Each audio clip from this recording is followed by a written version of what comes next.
नमस्कार, mountain prime न्यूजमा स्वागत छ। म सचिता बुढाथोकी। नमस्कार, म प्रमिला खतिवडा। सुरुमा अहिलेसम्मका मुख्य समाचार। मुलुकमा राजनीतिक गतिरोध बढेसँगै अन्यलको अवस्था सृजना। राजनीतिक निकासका लागि अन्य विकल्प सहज नभएकाले निर्वाचनका लागि सहमति जुटाउनु उपयुक्त रहेको विश्लेषण। राजनीतिक दल आन्तरिक किसलोमा व्यस्त हुँदा आयल निगम भने इन्धनको मूल्य बढाउन व्यस्त। मूल्य स्थिरीकरण कोषको उपयोग नगरी मूल्य मात्र बढाइरहँदा उपभोक्ता मारमा। विधान संशोधनको लागि कार्यदल गठन र संसदीय बोर्ड गठन गर्ने एमाले संसदीय दल बैठकको निर्णय। संसदीय बोर्डमा वरिष्ठ नेता माधव नेपाल र झलनाथ खनाल पनि सदस्य। 17 बुधे प्रस्ताव पारित गर्दै नेकपा एमालेको माधव नेपाल समूहको राष्ट्रिय भेला सम्पन्न। जबसको कार्य दिशालाई बलियो रूपले कार्यान्वयन गर्दै अगाडि बढ्ने निर्णय। खुला मञ्चमा रहेको अस्थायी बस पार्क सार्ने काठमाडौँ महानगरपालिकाको तयारी। बस पार्क निर्माणाधीन भ्यू टावरको अन्डरग्राउन्डमा सारिने, खुला मञ्चलाई खाली गर्ने योजना। अफगानिस्तानको राजधानी काबुलमा बम विस्फोट, 3 जनाको मृत्यु, 11 जना घाइते। तालिबानी लडाकुले आक्रमण गरेको सरकारी अधिकारीको दाबी। र English club Manchester United Europa league फुटबलको क्वार्टर फाइनलमा प्रवेश। युनाइटेडसँग एसी मिलान 1-0 गोल अन्तरले पराजित।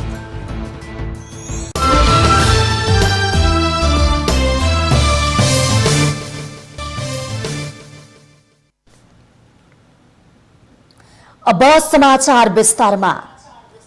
पछिल्लो समय परिवर्तन भएको राजनीतिक परिवेशले यति बेला अन्यलको अवस्था सिर्जना गरेको छ। विशेष गरी न्याय सत्ता समीकरणको लागि बैठक र छलफलको क्रम बढेको तर निकोलमा पुग्न नसकेको कारण यस्तो अवस्था आएको हो। तर यति बेला कुनै दलसँग बहुमत नभएको र यस्तोमा हुने समीकरणले मुलुकलाई निकास दिन नसक्ने भएकाले निर्वाचनै अन्तिम विकल्प रहेको विश्लेषण भइरहेको छ। यस्तोमा अन्य विषय नभई निर्वाचनकै तयारीको लागि सहमति जुटाउनु उपयुक्त हुनु चर्चा चलेको अवस्था छ। सत्तारूढ दलभित्रको अन्तर्कलहकै कारण यति बेला सरकार कमजोर बनेको छ। सरकारको साझेदार पार्टी नेकपा माओवादी केन्द्रले सरकारलाई दिएको समर्थन त फिर्ता गरेको छैन, तर ऊ यति बेला भावी सरकार निर्माणका लागि सत्ता बाहिरका अन्य राजनीतिक दलसँग सत्ता समीकरणको प्रयासमा छ। माओवादी केन्द्रले प्रधानमन्त्री केपी शर्मा ओलीप्रतिको आसक्तिका कारण भने समर्थन फिर्ता नगरेको होइन, वैकल्पिक सरकार बन्ने वातावरण बनि नसकेका कारण मात्रै उसको समर्थन वर्तमान सरकारमा कायम रहेको छ। यति बेला माओवादी केन्द्र, नेपाली कांग्रेस र जनता समाजवादी पार्टीका बीचमा सहमति कायम गरेर वैकल्पिक सरकार निर्माणको अभियानमा जुटेको छ। तर यी पार्टीहरूको संसदमा रहेको गणितीय अवस्था हेर्दा त्यस्तो सरकार पनि त्यति भरपर्दो भने देखिएको छैन। प्रमुख प्रतिपक्षीय दल नेपाली कांग्रेसको संसदमा रहेको कुल 63 स्थान मध्ये 2 स्थान विजय कुमार गच्छेदार र आफ्ताब आलाम निलम्बनमा छन्। यसैगरी नेकपा माओवादीसँग रहेको कुल 53 स्थान मध्ये टोपबहादुर रायमाझी, लेखराज भट्ट, प्रभु शाह, गौरीशंकर चौधरी लगायतहरू यति बेला माओवादी केन्द्र छाडेर ओली खेमामा छन्। उता जनता समाजवादी पार्टी जसपासँग रहेको कुल 34 स्थान मध्ये 2 सिट हरिनारायण रौनियार र रेशम चौधरी पनि निलम्बनमा छन्। यसरी हेर्दा कांग्रेस, माओवादी केन्द्र र जसपासँग रहेका क्रमशः 61, 49 र 32 संसदीय सिटकै कारण नयाँ सरकार बनाउने गणित नै कमजोर देखिएको छ। यस्तोमा ओली इतरको सरकार बने पनि उक्त सरकारमा सुविधाजनक बहुमत नहुने भएकै कारण त्यसरी बन्ने सरकारले जनताको अपेक्षालाई पूर्णता दिन भन्दा दलीय स्वार्थ नै हाबी हुने भएकै कारण त्यस्तो सरकार बन्नुभन्दा नयाँ सरकार निर्माणका लागि नयाँ जनादेशको तयारीमा सबै राजनीतिक दलको सहमति जुट्न सके मुलुकले राजनीतिक स्थायित्व पाउनेमा आश्वस्त हुन सकिन्थ्यो। यससँगै प्रधानमन्त्री केपी शर्मा ओलीले संसद विघटनको निर्णय लिएर नयाँ जनादेशका लागि चालेका कदम आलोचित बन्न पुगे होला।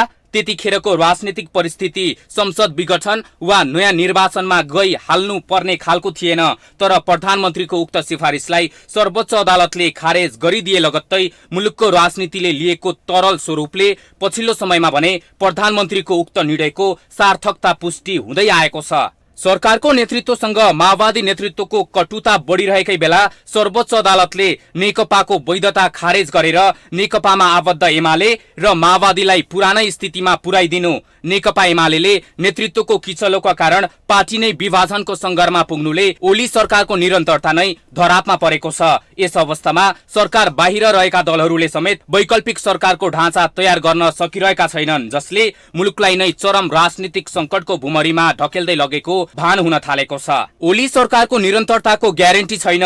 ओलीको विकल्पमा नयाँ सरकार बनिहाल्ने कुनै लक्षण देखिँदैन। यस्तोमा संसदभित्र रहेका सबै राजनीतिक पार्टीको सामूहिक सहमतिका आधारमा नयाँ निर्वाचनमा जानुको अर्को विकल्प पनि देखिँदैन। वैकल्पिक सरकार निर्माणका लागि पहल गर्नुपर्ने संसदकै दोस्रो ठूलो दल नेपाली कांग्रेस नेतृत्वमा नयाँ सरकार बनाएर जाने हतारो देखिएको छैन। उता जसपा भित्रै ओली सरकारलाई नै समर्थन गर्ने वा ओली इतर सरकारसँग गठबन्धन गर्ने भन्ने विषयमा पार्टी नेतृत्व तहमै विवाद देखिएको छ। संसदभित्र वैकल्पिक शक्तिका रूपमा रहेका राजनीतिक दलहरू अनिडयको अवस्था रहेको अहिलेको स्थितिमा माओवादी केन्द्र एक्लो वैकल्पिक सरकार निर्माणमा साझेदार खोज्दै हिँडिरहेको छ। संसदभित्रको गणित र राजनीतिक दलहरूको अन्योलपूर्ण गतिविधिकै कारण यति बेला संकटग्रस्त भए पनि सरकार विगतमा आफूले लिएको निर्णयको सार्थकता पुष्टि गर्दै जाने वातावरण तय हुँदै गएबाट अझ बढी ढुक्क देखिएको छ। यस्तोमा राजनीतिक वातावरण धमिलिँदै गएर अर्को राजनीतिक दुर्घटना निम्तिनु अघि पुनः सरकारले नयाँ निर्वाचनका लागि अर्को कुनै निर्णयमा पुग्नै पर्ने वातावरण नआउला भन्न सकिँदैन र यस्तोमा संसदमा रहेका राजनीतिक दलले पूर्वाग्रहग्रस्त मनोदशा नपालिकनै सरकारको उक्त निर्णयमा समर्थन जनाएर निर्वाचनमा आफूलाई संलग्न गराउनु नै बुद्धिमत्तापूर्ण निर्णय हुन जान्छ र यसका लागि आजैबाट सबै राजनीतिक दलले आफूलाई तयार अवस्थामा राख्नु बेस हुन्छ।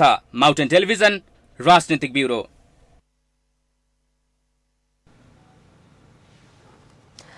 मुलुक यति बेला राजनीतिक गतिरोधको अवस्थाबाट गुज्रिरहेको छ, तर यही अवसरमा नेपाल आयल निगम भने इन्धनको मूल्य बढाएर जनमानसलाई तनाव दिने काम गरिरहेको छ।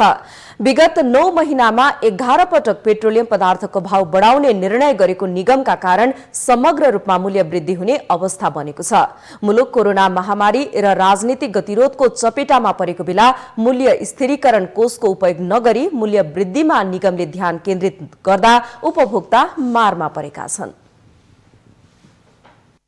पेट्रोलियम पदार्थ वितरणमा एकाधिकार कायम नेपाल आयल निगमले पछिल्लो 9 महिनामा 11 पटक पेट्रोलियम पदार्थको मूल्य वृद्धि गरेको छ। गत माघ 28 गते यता मात्रै झण्डै 1 महिनाको अवधिमा निगमले 3 पटक मूल्य वृद्धि गरेको छ।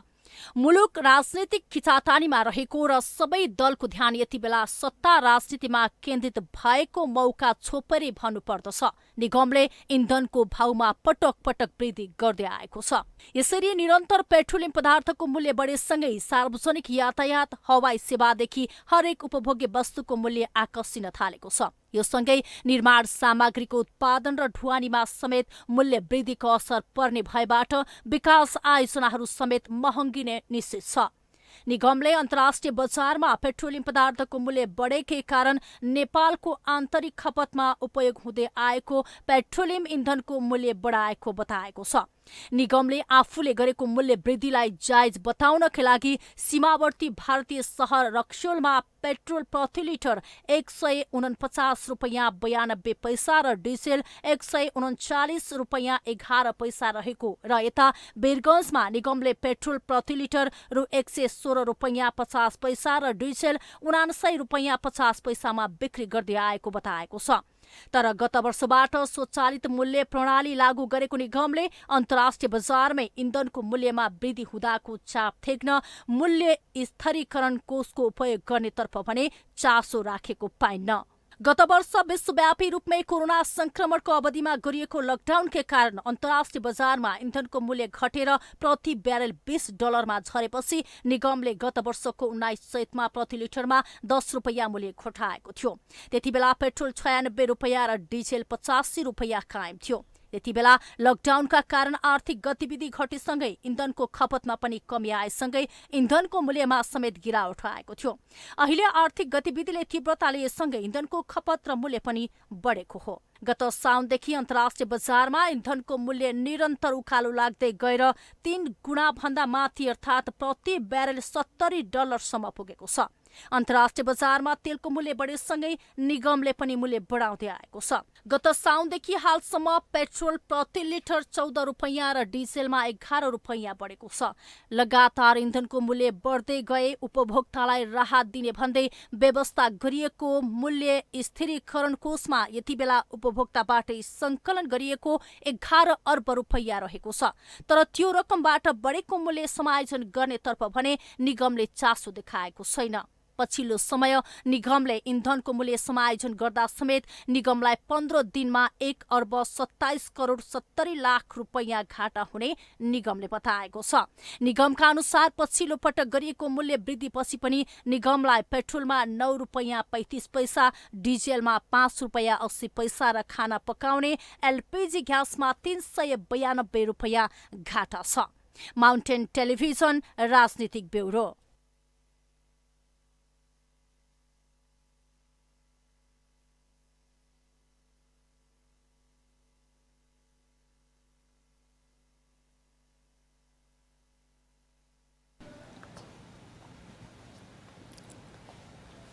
नेकपा एमालेको संसदीय दलको बैठकले संसदीय बोर्ड गठन गरेको छ।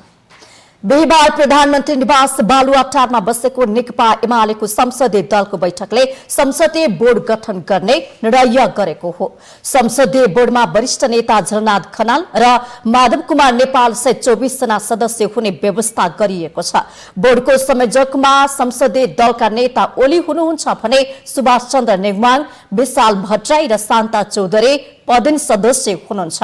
साथै झलनाथ खनाल, माधव कुमार नेपाल, सुमन प्याकुरेल, विमला राई, खिमलाल भट्टराई, राधा गेवाले, दामोदर भण्डारी, बिन्दा पाण्डे, विद्या भट्टराई, राजेन्द्र राई, रेखा झा, शेरबहादुर तामाङ, छविलाल विश्वकर्मा, रघुवीर महासेठ, नारद मणि राणा, मोहन बानिया, भूपेन्द्र थापा, खेम लोहनी, सरिता नेउपाने र विमला विक हुनुहुन्छ। बैठकले 27 सदस्य संसदीय बोर्डका लागि बाँकी 3 जनापछि मनोनयन गर्ने निर्णय गरेको छ। यस्तै संसदीय दलको बैठकले नेकपा एमालेको विधान संशोधन गर्न कार्यसमिति समेत गठन गरेको छ। विधान संशोधन कार्यसमितिमा विशाल भट्टराई, शेरबहादुर तामाङ र विमला राई रहेको एमाले सांसद शेरबहादुर तामाङले जानकारी दिनुभएको छ।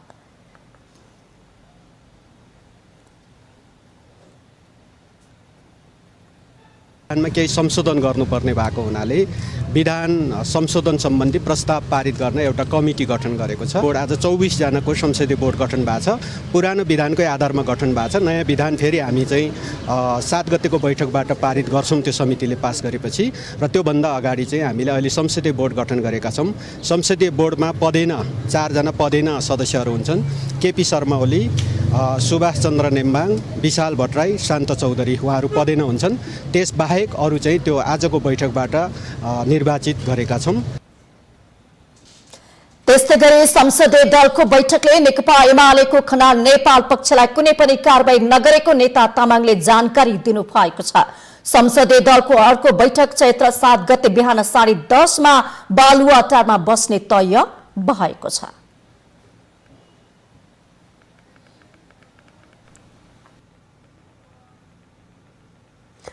नेपाल कम्युनिस्ट पार्टी एमाले माधव नेपाल समूहको राष्ट्रिय भेला 17 बुँदे प्रस्ताव पारित गर्दै सकिएको छ। बुधबारदेखि ललितपुरको सानेपामा जारी नेपाल समूहको राष्ट्रिय भेला 17 बुँदे प्रस्ताव पारित गर्दै बिहिबार सकिएको हो। भेलाले पार्टी अध्यक्ष केपी शर्मा ओलीले 2071 सालमा सम्पन्न भएको 9 महाधिवेशनले लिएको जनताको बहुदलीय जनवादको कार्यक्रम अनुरूप अगाडि बढ्न नसकेको आरोप लगाएको छ। नेकपा एमालेको नेपाल समूहले जबजको कार्यदिशालाई बलियो रूपले कार्यान्वयन गर्दै अगाडि बढ्ने निर्णय गरेको नेकपा एमालेका नेता योगेश भट्टराईले बताउनुभयो। लाले 9औं राष्ट्रिय महाधिवेशन जो हाम्रो 2071 सालमा सम्पन्न भएको थियो साउनमा, त्यो 9औं राष्ट्रिय महाधिवेशनले पास गरेको पार्टीको कार्यक्रम जनताको बहुदलीय जनवाद, त्यो जनताको बहुदलीय जनवादको मर्म भावनालाई रक्षा गर्दै समाजवादको दिशामा अगाडि बढ्ने जो 9औं राष्ट्रिय महाधिवेशनको कार्यदिशा हो, त्यो कार्यदिशालाई यो भेलाले फेरि एकपटक पुनर्पुष्टि गरेको छ। सर्वोच्च अदालतले नेकपा एमाले बेउताएको अवस्थामा माधव समूहले 2075 साल जेठ 2 गते कायम रहेका पार्टीका सम्पूर्ण कमिटिहरूलाई सक्रिय बनाउने निर्णय पनि गरेको छ। अध्यक्ष ओलीले षड्यन्त्र गरेको भन्दै नेता भट्टराईले अध्यक्ष ओलीले त्यसपछि बनाएको कुनै पनि पार्टी कमिटिलाई स्वीकार नगर्ने निर्णय गरेको पनि बताउनुभयो।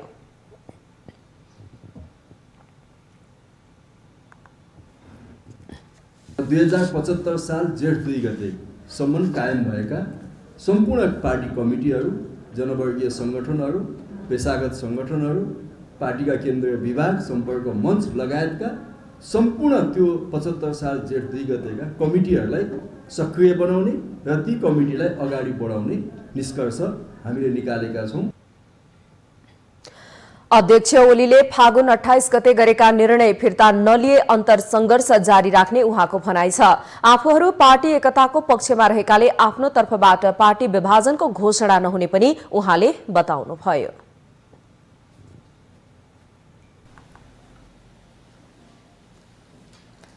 जनता समाजवादी पार्टी जसपा नेपालको केन्द्रीय कार्यकारिणी समितिको बैठक स्थगित भएको छ। बिहिबार बस्ने गरी तय भएको बैठक तयारी नपुगेको कारण स्थगित भएको जनाइएको छ। बैठकमा सम्भावित सत्ता समीकरण, दलहरूसँग भएको छलफलको समीक्षा र पार्टी समायोजन बारे छलफल गर्ने कार्यसूची रहेको थियो। जसपामा प्रधानमन्त्री केपी शर्मा ओलीको विकल्प खोज्ने वा नखोज्ने भन्नेमा विवाद रहँदै आएको छ। अध्यक्ष महन्त ठाकुर पक्ष पार्टीका मागहरू पूरा भए ओलीसँगै सहकारी गर्नुपर्ने पक्षमा छन्। अर्का अध्यक्ष उपेन्द्र यादव, डाक्टर बाबुराम भट्टराई लगायतका भने वर्तमान सरकारको विकल्प खोज्ने गरी कांग्रेस र माओवादीसँग गठबन्धन गर्नुपर्ने पक्षमा उभिएको छ। माउन्टेन 5 न्यूजमा पालो भएको छ विश्रामको।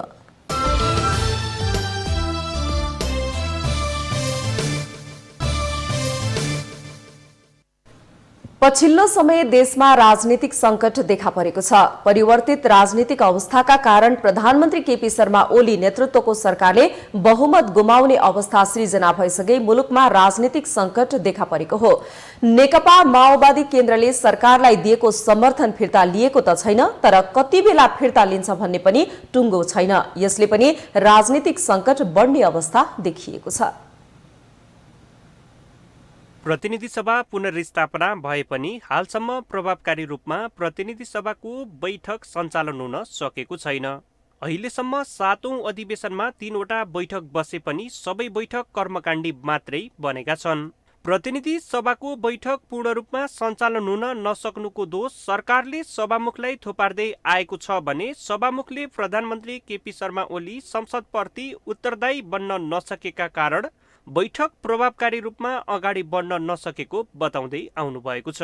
सर्वोच्चले प्रतिनिधि सभा बिउताइदिएको लामो समय बितिसक्दा समेत बैठक प्रभावकारी रूपमा सञ्चालन हुन नसक्दा कतै मुलुक मध्यावधि निर्वाचनतर्फ होमिने त होइन भन्ने यति बेला अड्कलबाजी समेत गर्न थालिएको छ। तर नेकपा एमालेका सांसद घनश्याम खतिवडा सर्वोच्च अदालतको फैसलाले मध्यावधि निर्वाचनमा जान रोकेकाले तत्कालीन निर्वाचनमा जाने हतारो गर्न नहुने बताउनुहुन्छ। अब संसदलाई निर्णयको बन्दी बनाइयो भने जान सक्छ, तर यसलाई संसदीय निर्वाचनमा हामीले चाहिँ फेरि पनि संसदलाई चाहिँ यो मध्यावधि निर्वाचनमा लानु हुँदैन। त्यसले जनतामा अविश्वास पैदा गर्दो रहेछ। त्यसले गर्दा अदालतले पनि अहिले नजाऊ भन्ने आदेश दिएको बेलामा हामी मध्यावधि निर्वाचनमा जानु हुँदैन। त्यस्तै प्रधानमन्त्री ओलीले असंवैधानिक काम गरेको भन्दै प्रधानमन्त्रीबाट हटाउने तयारी भएको समाचार विवरणहरू सार्वजनिक भइरहेका छन्। सत्ताधारी दल नेकपा एमाले भित्रको विवादले समेत प्रधानमन्त्रीको सरकार ढल्ने त होइन भन्ने शंकालाई मलजल गरिरहेको अवस्था छ। यस्तो अवस्थामा प्रधानमन्त्री ओली नेतृत्वको सरकारको भविष्य के हुन्छ भन्ने अझै प्रश्न हुन सकेको छैन। प्रधानमन्त्री ओलीलाई हटाइएको अवस्थामा देशमा राजनीतिक संकट पैदा हुने निश्चित जस्तै छ। यस्तो अवस्था आएमा नेपाली कांग्रेस नेतृत्व लिन तयार रहेको नेपाली कांग्रेसका नेता एनपी साउद बताउनुहुन्छ। नेपाली कांग्रेसले नेकपा एमालेसँग बाहेक अन्य राजनीतिक दलहरूसँग सहकार्य गरेर सरकारको नेतृत्व गर्न तयार रहेको उहाँको भनाइ छ। कांग्रेस आफैमा स्पष्ट छ, हामी दोधारको अवस्थामा छैनौँ। वर्तमान नेकपा एमालेसँग हाम्रो गठबन्धन हुन सक्दैन। एमाले बाहेकका राजनैतिक शक्तिहरू एक ठाउँमा आएर सबै पार्टीहरू एक ठाउँमा आएर बन्ने गठबन्धनको नेतृत्व गर्नका लागि नेपाली कांग्रेस तयार छ। त्यसको लागि वार्ता छलफल चलिरहेको छ। केही पार्टीको एमालेसँग पनि वार्ता चलिरहेको छ, हामीसँग पनि चलिरहेछ। उहाँहरूले एमालेसँगको वार्ताको टुङ्गो लगाउनु भयो भने नेपाली कांग्रेस चाहिँ सबै साथीहरूलाई गोलबद्ध गरेर मुलुकलाई अगाडि लैजाने बारेमा चाहिँ स्पष्ट। सत्ताधारी दलको खनाल नेपाल पक्षबीच प्रधानमन्त्रीको टसल दिन प्रतिदिन बढ्दै गएको अवस्थामा देशको राजनीति कतातर्फ मोडिने हो त्यो भने अझै हेर्न बाँकी छ। माउन्टेन टेलिभिजनका लागि सरोज बस्याल, काठमाडौँ।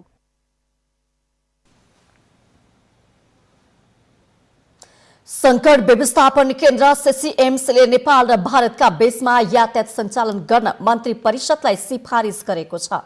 बिहिबार प्रधानमन्त्री तथा मन्त्री परिषदको कार्यालयमा बसेको कोभिड-19 संकट व्यवस्थापन केन्द्र सीसीएमसीको बैठकले नेपाल र भारत बीचको यातायात सञ्चालन गर्नको निम्ति मन्त्री परिषदलाई सिफारिस गर्ने निर्णय गरेको हो। नेपाल भारत बीच यातायातका 13 वटा रुटबाट पूर्ववत रूपमा सञ्चालनको निम्ति मन्त्री परिषदलाई सिफारिस गरिएको छ। सीसीएमसीका सचिव खगराज बरालका अनुसार यात्रुहरूले पूर्ण रूपमा स्वास्थ्य मापदण्ड प्रयोग गर्नुपर्ने तथा 72 घण्टा अगाडिको पीसीआर रिपोर्ट नेगेटिभ आएका हुनुपर्नेछ। 72 घण्टा अगाडिको पीसीआर रिपोर्ट नेगेटिभ लिएर आउने यात्रुहरू लिएर आउने त्यो बस सेवाले त्यसरी व्यवस्था गर्नु पर्यो। जसरी हवाई यातायातले गरिरहेछ, एरोप्लेनले गरिरहेछ, त्यो किसिमले गरेर आउनको निम्ति त्यो चाहिँ व्यवस्थापन मिलाउने भन्ने हिसाबले एउटा नेपाल सरकार मन्त्री परिषदलाई सिफारिस गर्ने एउटा निर्णय। त्यसैगरी बैठकले नेपाल भारत सिमानामा नेपालतर्फ भन्सा तिरेर सञ्चालन हुने भारतीय नम्बर प्लेटका यातायातका साधन पनि चलाउन दिने सिफारिस गरेको छ। गत चैत्र 11 गतेदेखि कोरोना संक्रमणको कारण लकडाउन गरिएपछि नेपाल भारत यातायात हालसम्म ठप्प छ।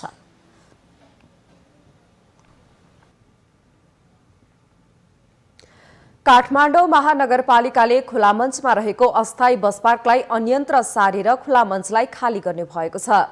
विगत 5 वर्षदेखि खुला मञ्चबाट बस पार्क सञ्चालन हुँदै आएकोमा अब भने नजिकै रहेको निर्माणाधीन भ्यू टावरको अन्डरग्राउन्डमा सार्ने नगरपालिकाको तयारी भएको हो। महानगरको योजना पूरा भएमा खुला मञ्च पहिले जस्तै खुला हुनेछ। राजनीतिक र सामाजिक रूपमा विशेष महत्व रहेको खुला मञ्च पछिल्लो समय कुरूप बनेको छ।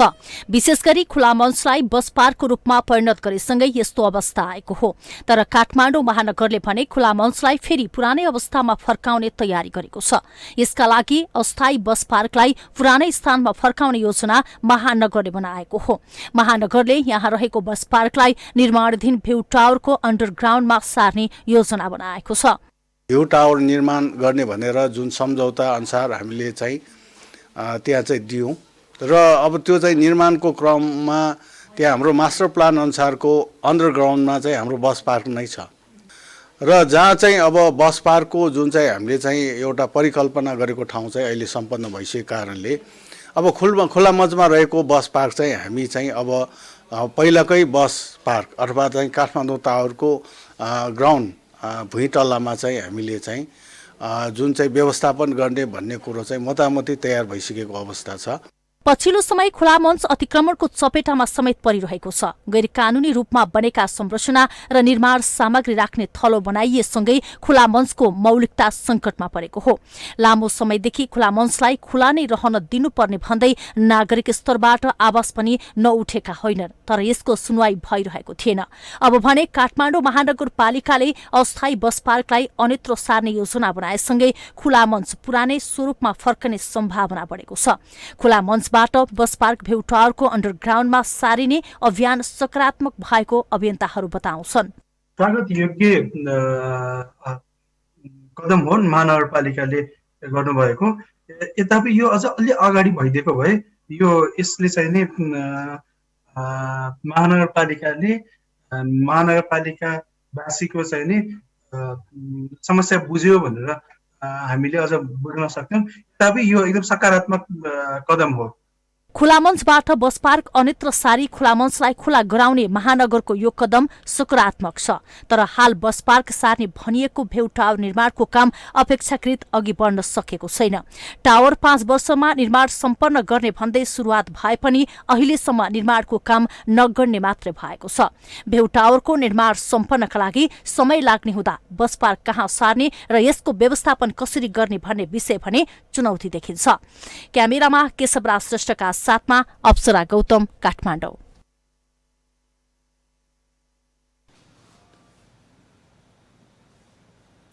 बाराको जितपुर सिमरा उपमहानगरपालिका वडा नम्बर 23 भलुही टोलका 14 वर्षीय बालकको हत्यामा संलग्न भएको आरोपमा प्रहरीले 3 जनालाई पक्राउ गरेको छ।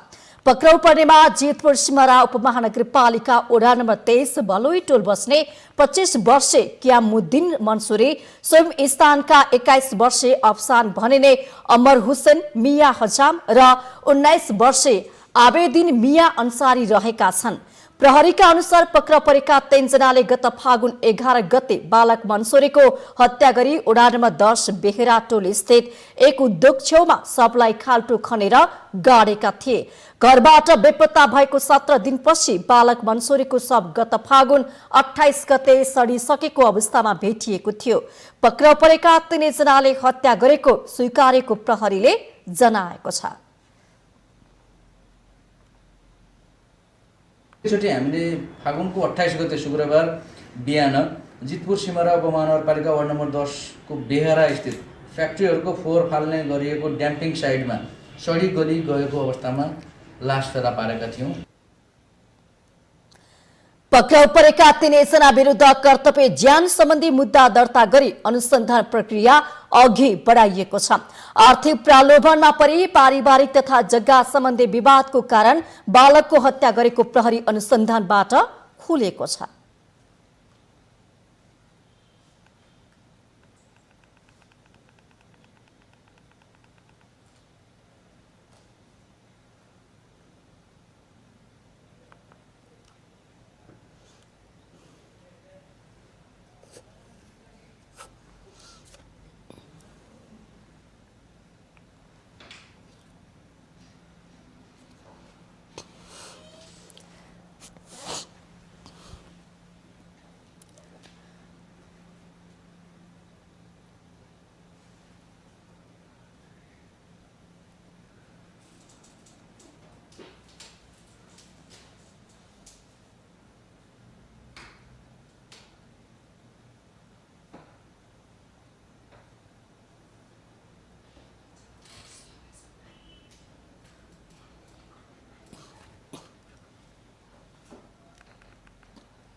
माउन्टेन प्राइम न्यूजमा पुनः पालो भएको छ विश्रामको।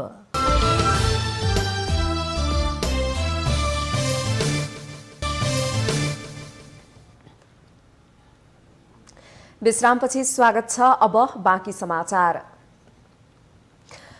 पटक पटक विवादमा तानिँदै आएको सप्तरीको राजविराज स्थित गजेन्द्र नारायण सगरमाथा अञ्चल अस्पताल फेरि पनि विवादमा तानिएको छ। Medical superintendent doctor Ranjit Jha र अन्य चिकित्सकहरू बीचको विवादले अस्पताल पुनः विवादमा मुछिएको हो। सप्तरीको राजविराज स्थित गजेन्द्र नारायण सगरमाथा अञ्चल अस्पताल पुनः विवादमा तानिएको छ। अस्पतालको व्यवस्थापकीय कमजोरी, चिकित्सकहरू बीचको मनमुटाव तथा लापरवाहीको कारणले अञ्चलकै प्रख्यात अस्पताल तनावग्रस्त हुँदै गएको छ। अस्पतालमा काम गर्ने चिकित्सकहरू निजी अस्पतालमा काम गर्ने तथा क्लिनिक सञ्चालन गरेर बसेको पाइएको छ। गत फागुन 26 गते गजेन्द्र नारायण अस्पतालमा सुपरिन्टेन्डेन्ट डाक्टर रञ्जित झा र केही चिकित्सकहरू बीच भएको विवाद चरम उत्कर्षमा पुगेपछि दुवै पक्षले प्रहरी प्रशासनसँग गुहार माग्नु परेको जनाइएको छ। सरकारी अस्पतालको जुन कार्यालयको समय हो त्यो अवधिभर तपाईहरू बाहिर निस्केर काम गर्न पाउनुहुन्न। त्यसो गरेको देखेमा तपाईमाथि कारबाही चाहिँ गरिनेछ भनेर परिपत्र नै जारी गरिसकेको छु। म मेसु बन्ने बित्तिकै गरेको, तर त्यसको रिस्पोन्स चाहिँ जुन आउनुपर्ने त्यो आएको छैन र त्यो परिपत्रको भ्यालु चाहिँ दिएको चाहिँ देखिएन। यस अर्थमा पनि कारबाहीका प्रोसेसहरू अगाडि बढाइएको छ। छुट्टा छुट्टै कार्यक्रमबाट फर्कने क्रममा दुवै पक्षको जम्काभेट भएपछि विवाद सतहमा आएको बताइएको छ।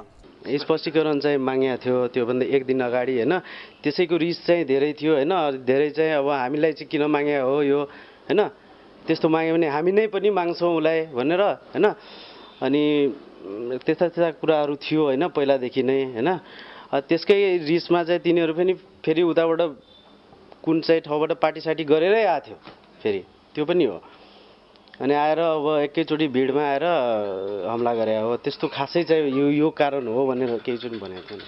चिकित्सकहरूलाई आक्रमण गर्ने गजेन्द्र नारायण सिंह अस्पतालका प्रमुख डाक्टर झा सहित घटनामा संलग्नहरूलाई पक्राउ गरी कारबाहीको माग गर्दै जिल्ला प्रहरी कार्यालय सप्तरीमा जाहेरी दिएको बताइएको छ। विवाद साम्य नभएपछि स्वास्थ्य मन्त्रालयले अजय चौधरी लगायत केही चिकित्सकहरूलाई पत्र काटी मन्त्रालय झिकाएको छ। घटनाको छानबिन गरी कारबाही गरिने जिल्ला प्रहरी कार्यालय सप्तरीले जनाएको छ। यो हस्पिटल प्रशासन यो मेसुको तर्फबाट चाहिँ आवश्यक कारबाहीको लागि हामीलाई चाहिँ अब यहाँ निवेदन भएको छ भने अर्को पक्षबाट डाक्टर साहबहरूले पनि अब दुर्व्यवहार र हामीलाई कुटपिट भयो भन्ने हिसाबले चाहिँ हामीमाथि निवेदन आइपुगेको छ र यसको विषयमा थप हामीले अनुसन्धान गरिरहेका छौँ।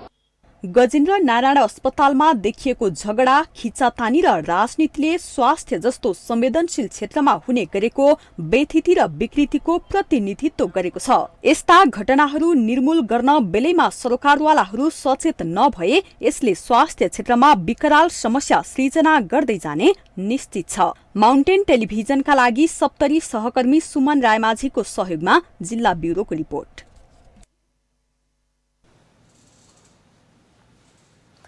कोरोना संकटमा नेपाल सरकारले तोकेको जोखिम भत्ता अहिलेसम्म नपाएको भन्दै नारायणी अस्पतालका चिकित्सक तथा कर्मचारी आन्दोलित भएका छन्।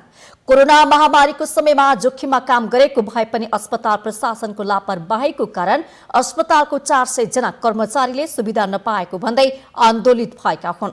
सरकारले तोकेको कोरोना भत्ता श्रावणदेखि कार्तिकसम्मको 5 महिना बितिसक्दा पनि उपलब्ध नभएको कारण प्रदर्शन उत्रिन बाध्य भएको आन्दोलनरत कर्मचारीहरूले बताएका छन्।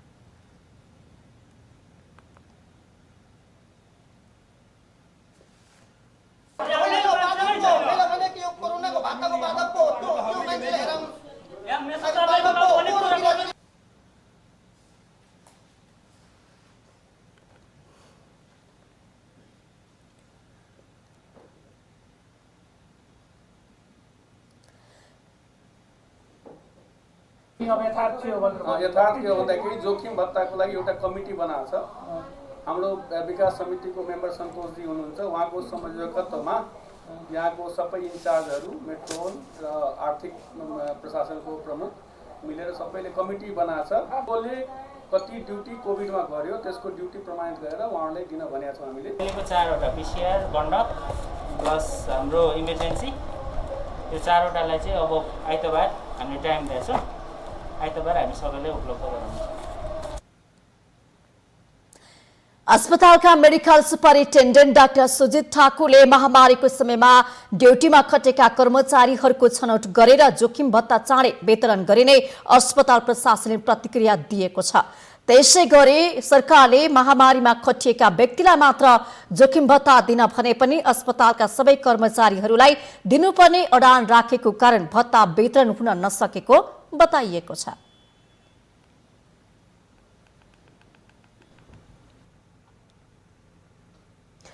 रमेश कर्पोरेसन कम्पनी नयाँ ट्यागलाइन सहित आएको छ। बिहिबार काठमाडौँमा एक कार्यक्रमको आयोजना गरी कम्पनीले आफ्नो नयाँ ट्यागलाइन फरवर्ड टुगेदर मार्फत आएको जानकारी दिएको हो। कम्पनी संस्थापक रमेश गुप्ताको स्मृति दिवसका अवसरमा कम्पनी नयाँ ट्यागलाइन सहित शुभारम्भ भएको हो। कम्पनीमा हाल 3000 कर्मचारी कार्यरत छन् र आगामी सन् 2025 सम्ममा थप 2000 जनालाई रोजगारी दिलाउने लक्ष्य रहेको बताइएको छ। विशेष गरी उत्पादन, वित्तीय सेवा, रियल इस्टेट लगायतका क्षेत्रमा कर्पोरेसनले काम गर्दै आएको र नयाँ ट्यागलाइन सहित आएर फरक उचाइमा पुग्ने विश्वास रहेको कम्पनीले जनाएको छ।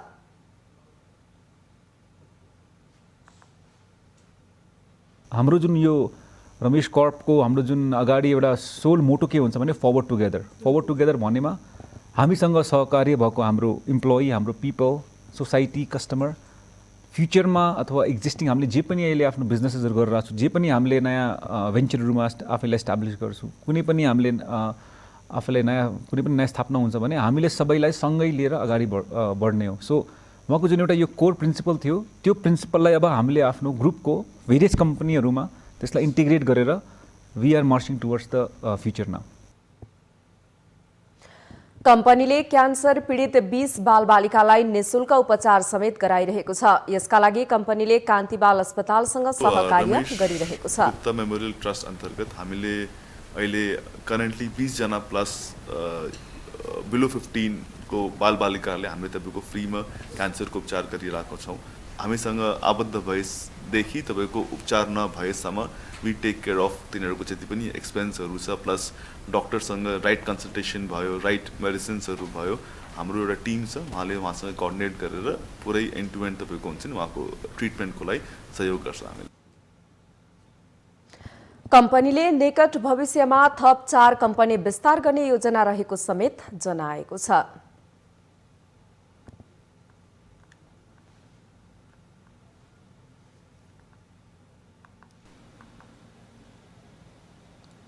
बाह्रको जेतपुर सिमरा उपमहानगरपालिका वडा नम्बर 9 का 145 जना किसान थाहै नपाई करोडौंको ठगी मुद्दामा परेका छन्।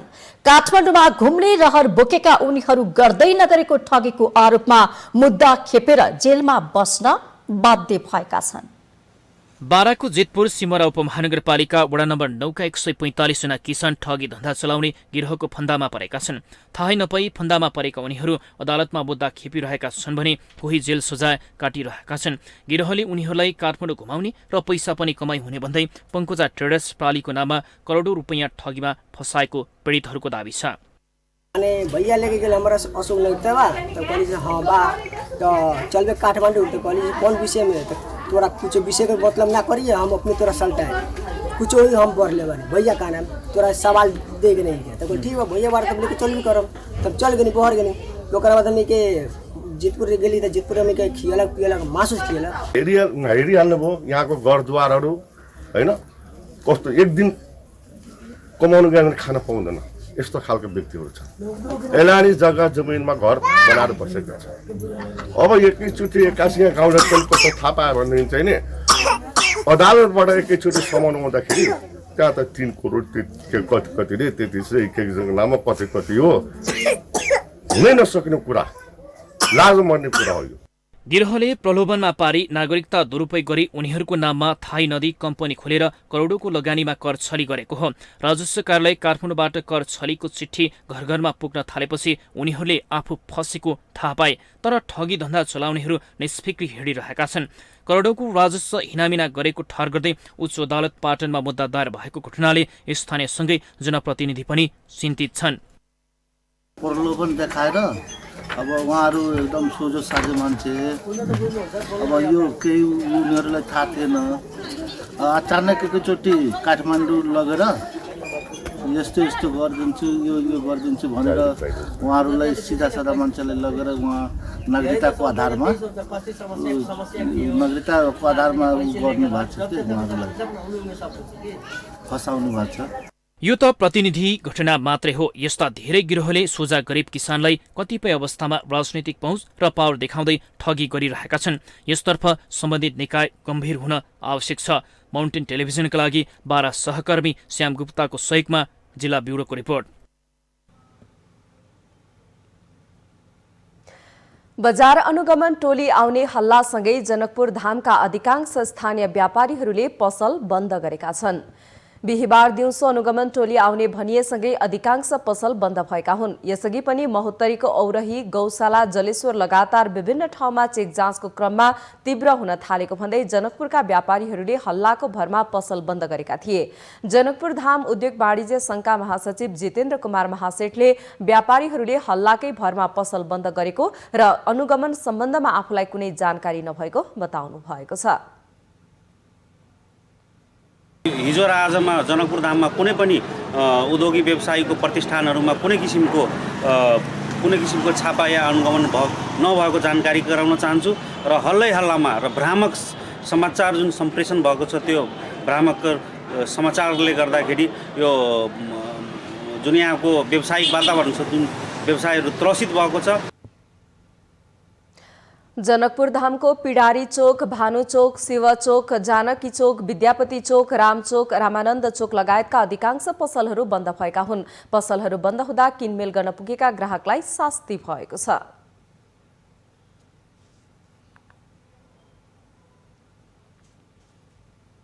हामीसँग आर्थिक, अन्तर्राष्ट्रिय र खेल समाचार बाँकी नै छन्। माउन्टेन प्राइम न्युजमा फेरि पालो भएको छ विश्रामको।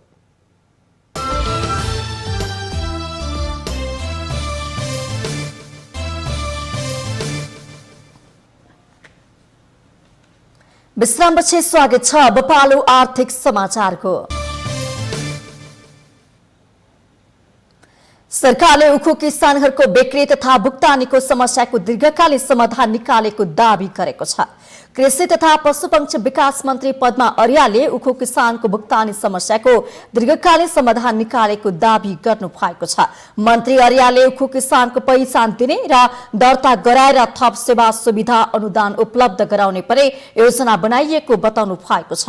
मन्त्री अर्यालले मन्त्रालय सम्हाल्ने बित्तिकै किसानको समस्यालाई तत्काल समाधान गर्न सकिने र दीर्घकालीन समस्या के हुन सक्छ भनेर अध्ययन गरिएको पनि बताउनु भएको छ।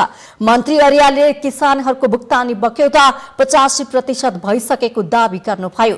कृषि मन्त्रालय आफैले भुक्तानी गर्न बाँकी रहेको करिब 2 करोड रुपियाँ समेत किसानको खातामा गएको उहाँले बताउनु भएको छ।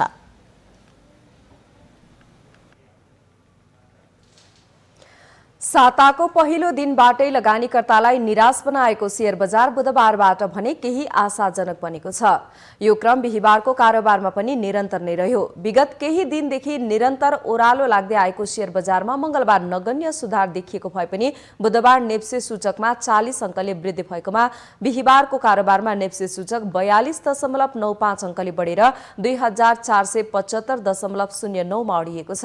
बिहीबार कारोबार खुलेसँगै बढेको नेप्सेले केही समय लगत्तै घट्ने संकेत दिए पनि बजार खोलेको आधा घण्टा पछि नै कारोबारले उकालो यात्रा सुरु गरेको थियो। बिहीबारको कारोबारमा ग्रीन लाइफ र युनाइटेड मोदीले आफ्नो शेयर मूल्यमा 10% को वृद्धि पाएका छन्। यसैगरी चन्द्रागिरी र नेपाल बंगलादेश बैंकको शेयर मूल्यमा 9% भन्दा बढीको वृद्धि भएको छ। यस्तै व्यापार समूह सूचक बाहेक अन्य सबै सूचक बढेको छ। सबैभन्दा बढी शेयर कारोबार नेपाल बंगलादेश बैंकको 76 करोड 76 लाख रुपैयाँ बराबरको भएको छ भने नेपाल इन्फ्रास्ट्रक्चर बैंकको 21 करोड 62 लाख बराबरको शेयर किनबेच भएको छ।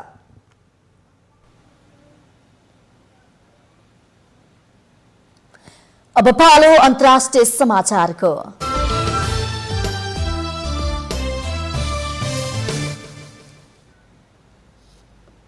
अफगानिस्तानको राजधानी काबुलमा भएको बम विस्फोटमा परि 3 जनाको मृत्यु भएको छ भने अन्य 11 जना घाइते भएका छन्। सरकारी अधिकारीहरूका अनुसार सरकारी कर्मचारी बोकेको गाडीमा बम विस्फोट गराइएको हो। काबुल प्रहरीका प्रवक्ताले 3 जनाको मृत्यु भएको पुष्टि गरे पनि यस विषयमा थप जानकारी भने दिएका छैनन्। रुसको मस्कोमा अफगानी सरकारका प्रतिनिधि, तालिबान, अमेरिका, रुस लगायतका मुलुकका प्रतिनिधिहरू बीच भेटवार्ताको तयारी भइरहेको अवस्थामा काबुलमा उक्त विस्फोट भएको हो। घटनाको जिम्मेवारी हालसम्म कुनै पनि संगठनले लिएको छैन। तर अफगान सरकारले भने पछिल्लो समय सरकारी कर्मचारी, सामाजिक कार्यकर्ता र पत्रकारहरूमाथि तालिबानी लडाकुले आक्रमण गर्दै आएको आरोप लगाउँदै आएको छ।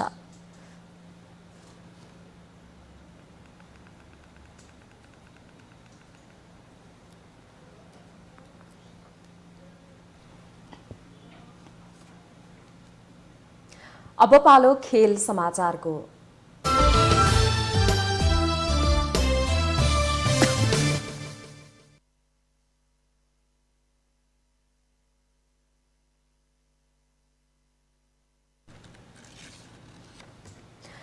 English club Manchester United Europa league फुटबलको क्वार्टर फाइनलमा प्रवेश गरेको छ।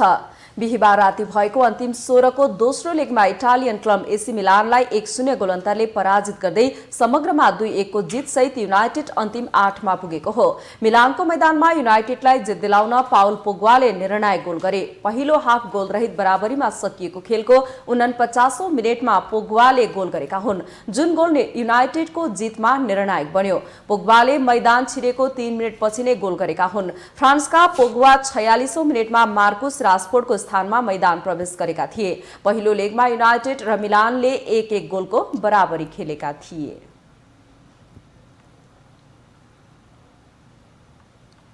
नेपाल, बंगलादेश र किर्गिस्तान बीच हुने त्रिदेशीय अन्तर्राष्ट्रिय फुटबल प्रतियोगिताको तयारी अन्तिम चरणमा पुगेको छ। दशरथ रंगशालामा यही चैत्र 10 देखि 16 गतेसम्म हुने प्रतियोगिताको तयारी अन्तिम चरणमा पुगेको अखिल नेपाल फुटबल संघ एन्फाले बिहिबार पत्रकार सम्मेलन गरेर जानकारी दिएको हो। कोरोनाको महामारीलाई ध्यानमा राखेर एन्फाले 12,000 दर्शकलाई मात्र रंगशालामा प्रवेशमा अनुमति दिने जनाएको छ। त्यसको लागि एन्फाले प्रतियोगिताको टिकट मूल्य समेत तोकेको छ। सामान्य प्याराफिट तर्फ 700 र भीआईपी तर्फ 1500 टिकट दर तोकिएको छ। खेल तालिका अनुसार नेपालले पहिलो खेलमा किर्गिस्तानसँग 12 गते खेल्दैछ भने दोस्रो खेल 14 गते बंगलादेशसँग प्रतिस्पर्धा गर्दैछ। प्रतियोगितामा सहभागी हुन आजै बंगलादेशको टोली नेपाल गएको छ। बंगलादेशबाट 40 सदस्य टोली नेपाल आएको हो। राउन्ड रोबिनको आधारमा हुने लेगको शीर्ष 2 टिमले फाइनलमा प्रतिस्पर्धा गर्नेछ। माउन्टेन प्राइम न्यूजको अन्त्यमा अहिलेसम्मका मुख्य समाचार पुनः एकपटक। मुलुकमा राजनीतिक गतिरोध बढेसँगै अन्यलको अवस्था सिर्जना। राजनीतिक निकासको लागि अन्य विकल्प सहज नभएकाले निर्वाचनको लागि सहमति जुटाउनु उपयुक्त रहेको विश्लेषण। राजनीतिक दल आन्तरिक चलोमा व्यस्त हुँदा आयल निगम भने इन्धनको मूल्य बढाउन व्यस्त। मूल्य स्थिरीकरण कोषको उपयोग नगरी मूल्य मात्र बढाइरहँदा उपभोक्ता मारमा। विधान संशोधनको लागि कार्यदल गठन र संसदीय बोर्ड गठन गर्ने एमाले संसदीय दल बैठक निर्णय। संसदीय बोर्डमा वरिष्ठ नेता माधव नेपाल र जगन्नाथ खनाल पनि सदस्य। 17 बुँदे प्रस्ताव पारित गर्दै नेकपा एमालेको माधव नेपाल समूहको राष्ट्रिय भेला सम्पन्न। जबजको कार्य दिशालाई बलियो रूपले कार्यान्वयन गर्दै अगाडि बढ्ने निर्णय। खुला मञ्चमा रहेको अस्थायी बस पार्क सार्ने काठमाडौँ महानगरपालिकाको तयारी।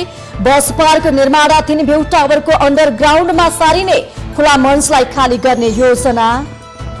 अफगानिस्तानको राजधानी काबुलमा बम विस्फोट, 3 जनाको मृत्यु, 11 जना घाइते। तालिबानी लडाकुले आक्रमण गरेको सरकारी अधिकारीको दावी। र English club Manchester United Europa league फुटबलको क्वार्टर फाइनलमा प्रवेश। युनाइटेडसँग एसी मिलान 1-0 गोल अन्तरले पराजित।